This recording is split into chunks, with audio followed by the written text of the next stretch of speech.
Selamat malam, perkenalkan nama saya Cynthia Hermiana Nueng, NPM 201111089, kelas B2 Manajemen. Di malam hari ini saya akan mereview atau mempresentasikan hasil ketiga jurnal yang sudah saya dapatkan dengan jurnal yang pertama, judul nama dan tahun peneliti. Judul dari jurnal yang pertama adalah Factors Influencing the Increase in Profit Fencing in the Increase in Profit and Profitability of Business Strategy of Business Structures in the Digital Economy dengan nama peneliti Z.S. Artikov 2022.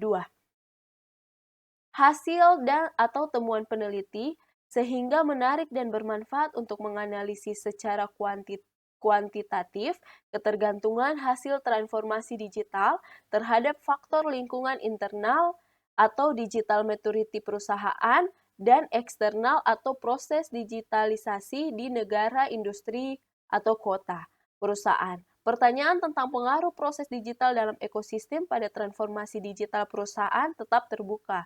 Perlu untuk menentukan faktor lingkungan mana, internal atau eksternal yang harus dikaitkan dengan ekosistem. Dan juga untuk mempelajari sifat pengaruh ini, penting untuk mempertimbangkan hubungan antara model operasi perusahaan dan jenis model transformasi digital.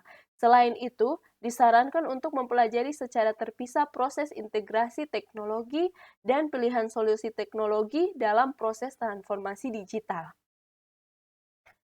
Untuk review jurnal yang kedua, judul tahun nama peneliti.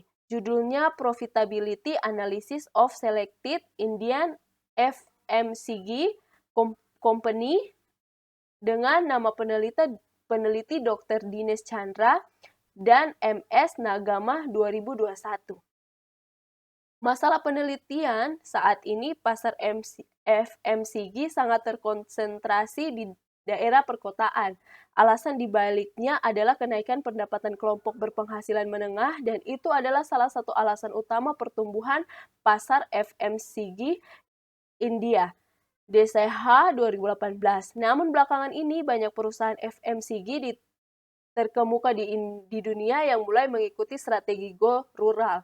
Bersama dengan Go Global FMCG, secara garis besar dapat dikategorikan menjadi 3 segmen, yaitu barang-barang di rumah tangga seperti sabun, deterjen, aksesoris rumah tangga, dan lainnya.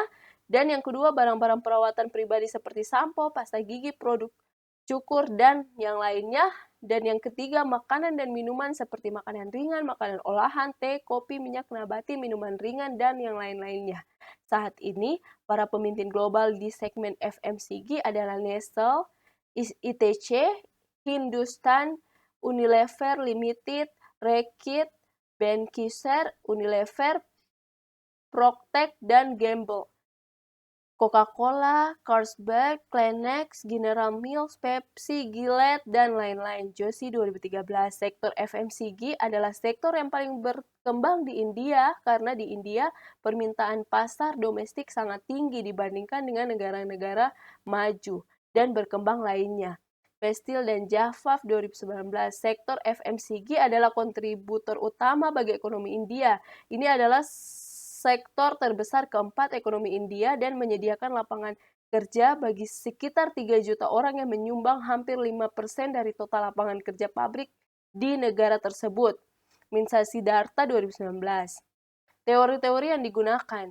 Gonzales 2008 menyatakan bahwa loyalitas merek sebagai perilaku pembelian berkelanjutan. Loyalitas merek bukanlah satu kali pukulan tetapi suatu proses yang berkelanjutan.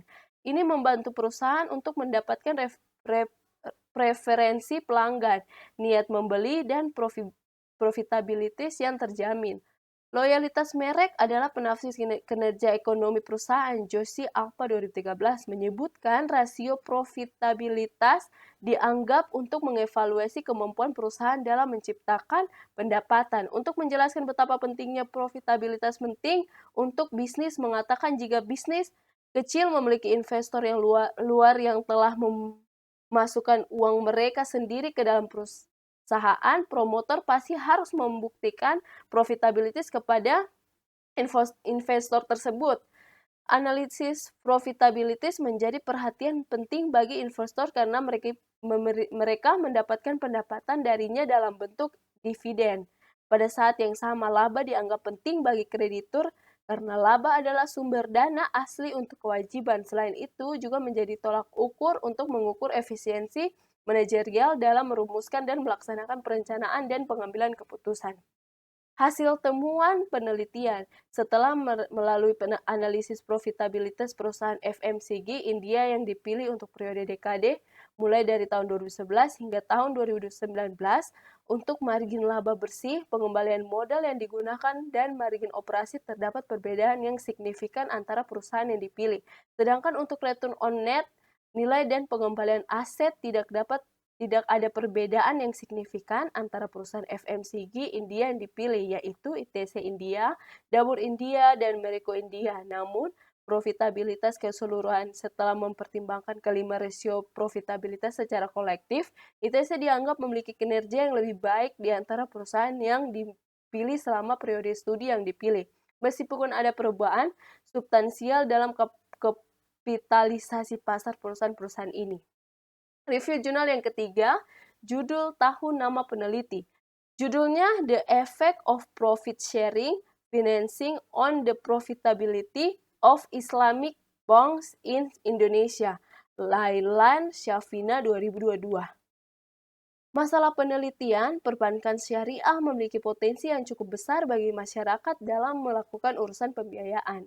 Terlihat dari informasi yang diperoleh pada Juli 2021, aset perbankan syariah di Indonesia meningkat 16,35% sejak Juni 2021 dan pembiayaan meningkat 6,82%. Angka ini merupakan angka yang besar bagi pertumbuhan pembiayaan dari bank syariah di Indonesia. Salah satu unsur yang meningkatkan pertumbuhan pembiayaan adalah sistem yang digunakan bank syariah tanpa bunga atau riba. Dalam menghimpun dana, bank selalu mengalokasikan dan menghimpun dana tersebut melalui berbagai kegiatan untuk memberikan keuntungan melalui pembiayaan. Pembiayaan yang digunakan untuk memberikan keuntungan dari perhitungan bagi hasil adalah pembiayaan mudarabah dan musyarakah. Teori-teori yang digunakan kinerja profitabilitas bank dapat dilihat dan diukur melalui laporan keuangan yang dimiliki bank. Metode yang digunakan adalah dengan menggunakan rasio kinerja keuangan yang dapat kita gunakan dengan rasio return on asset atau ROA. Manfaat melakukan analisis laporan keuangan bank adalah dapat mengetahui perkembangan keuangan bank, baik yang telah dicapai di masa lalu maupun saat ini. Ningsi dan Rahmawati 2019. Penggunaan ROA sebagai ukuran profitabilitas karena ROA lebih mengutamakan kapabilitas bank dalam menerima laba operasional secara penuh dan BI lebih mengutamakan ROA daripada ROE. Dalam menentukan tingkat kesehatan bank, untuk itu BI lebih mementingkan profitabilitas bank dari sisi aset yang dananya sebagian besar bersumber dari tabungan masyarakat. Hasil temuan penelitian. Setelah menganalisis data di atas, maka diperoleh kesimpulan sebagai berikut. Pembiayaan mudarabah tidak berpengaruhi terhadap profitabilitas bank syariah dengan melihat nilai prop sebesar 0,706 dengan arti lebih besar 0,05. Hasil ini sejalan dengan Faradila et al. 2017 dan Wahyu Ningsi 2019 yang menyatakan bahwa pembiayaan mudarabah tidak berpengaruh terhadap profitabilitas. Pembiayaan musyarakah berpengaruh dan signifikan terhadap profitabilitas. Bank syariah dengan melihat nilai prop sebesar 0,000 dengan arti lebih kecil dari 0,05. Sekian dari presentasi saya. Terima kasih. Mohon maaf apabila saya ada kurang dan salah. Terima kasih.